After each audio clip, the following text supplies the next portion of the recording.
Kalau kita berani klaim, di Quran zikirnya cuma lembut.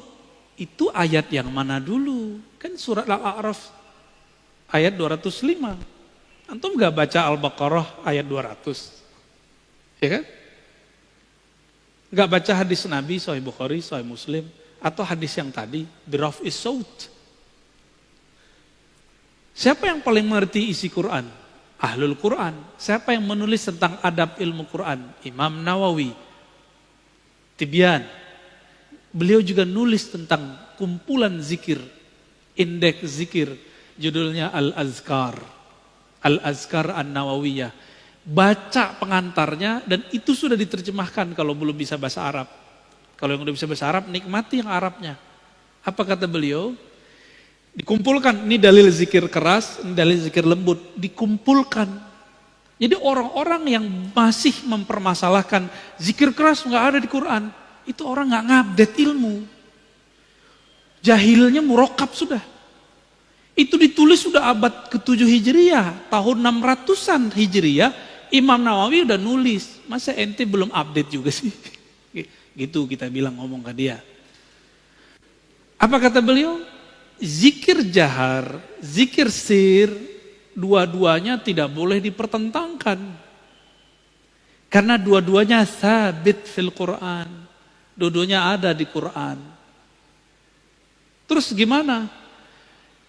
Nabi itu kadang mengajarkan keras, kadang mengajarkan lembut. Itu aja. Hanya ulama ahli fikih, ahli zikirlah yang mengerti kapan keras, kapan lembut. Jadi fas'alu ahla dzikri, tanya ke pakar zikir, kapan kita keras, kapan kita lembut. Salah satu murid dari Abah Anom datang kepada saya, Ustadz, saya kalau zikir la ilaha illallah ba'da sholat harus 165, harus kenceng.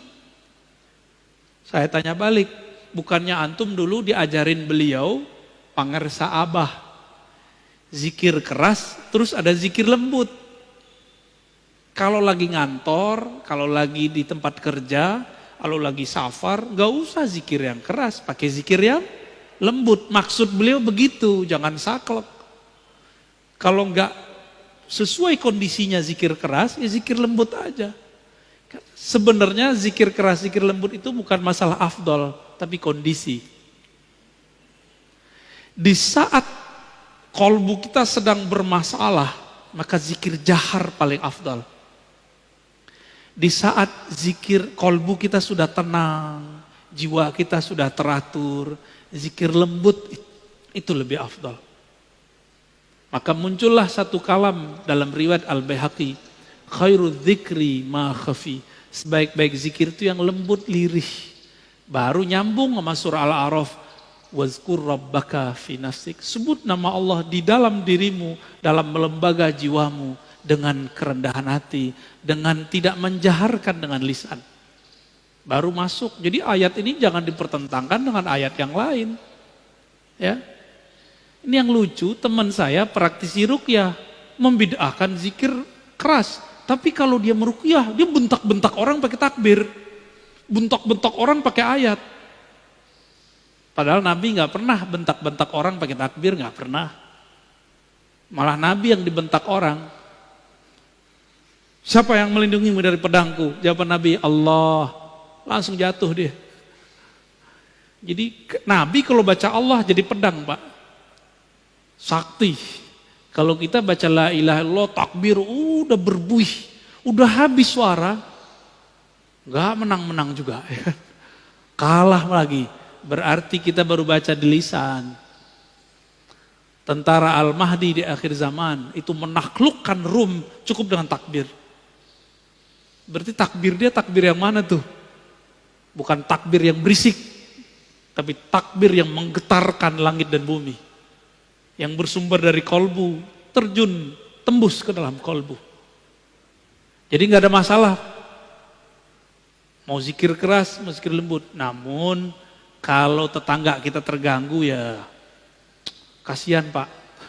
Zikir lembut lah. Kecuali antum lagi mabuk zikir. Ya.